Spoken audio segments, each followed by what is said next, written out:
Okay, let me show you the situation that we're going to do. What we want to do is explore this. We want to say, in just one direction, in just the x direction, I'll write this as F net x equals m ax. So what we want to do is change the force on an object and measure the acceleration and see how those things relate. Okay, so how do you change the force?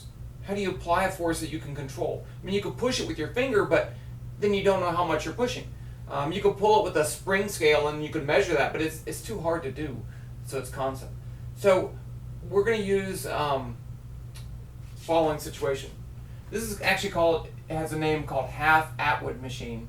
So here's a table or a track, and then here's a cart with wheels, and then there's a pulley over here with mass over there. So you put a mass over here and it pulls the car and the car accelerates that way. Okay, so the acceleration AX is that way. Now, the car could be moving this way, and in fact that's what you want to do. To measure this acceleration, this is what we're going to do. Put the motion detector right here. I'll show you how to use that. And then we're going to push the cart so that it goes like this, slows down, stops, and comes back. And then if you plot that in the motion detector position versus time, it'll look like this. Let's see, it'll look, and then you push it, it goes like that. And then you can fit a quadratic equation into this part to get the acceleration. Okay, but theoretically, what should the acceleration be? Let's say this is mass m1 and this is mass m2.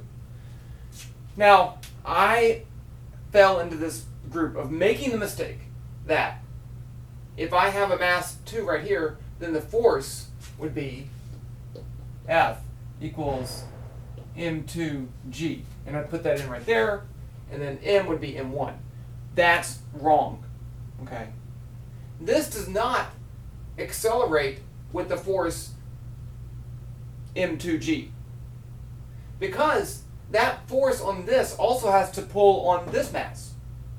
So I'm going to show you the trick to solving this problem.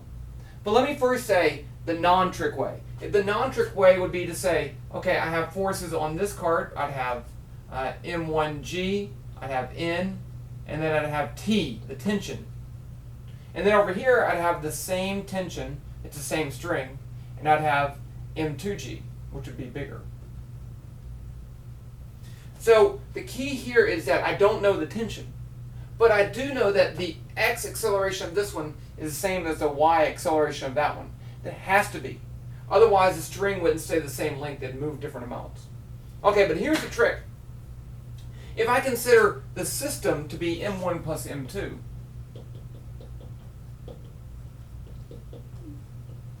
then that system's going to accelerate. And what force accelerates that? Gravity on m1 doesn't accelerate it because it's balanced by this normal force. The tension doesn't accelerate it because in my system, because it's an internal force. I have T over here and the exact opposite over here, they cancel. So the only thing that's left is this m1g. So if I write my system equation, and I'm not going to put components because that's moving up and down and that's moving sideways, but it still works. Then I can say the net force is m2g, and that's equal to the total mass, m1 plus m2 times acceleration. So this is my relationship. So I can change the force by changing the mass right here on the hanger. But if I want to go back here and say, how does the force affect the acceleration? I want to keep the mass constant. So if I change this mass, I'm not keeping the total mass constant. Unless, whenever I add 5 grams to this, I take away 5 grams from that. Okay. So the way to do this is to take, I like to take a cart, and I take some of those heavy metal blocks and put them on top, and then I put a hanger down here. And remember, the hanger has mass too. And then I put some of those smaller disc weights underneath the block, and I let it go. And then I take a mass from here and put it over here and do it again. And then that changes the force. Okay. but it doesn't change the total mass because I only moved it from here to there. So we can change the force and measure the new acceleration without having to change the mass. And that's the key right there.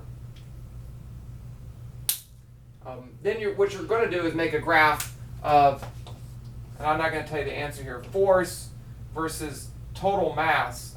Force versus acceleration.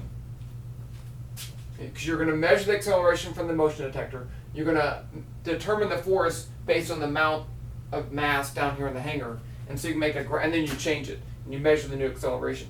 What kind of graph should that be? And it should be a line. And what does the slope mean? The slope means something that you should figure out. Okay. I'll probably show you how to do this graph in class because it's a little trickier.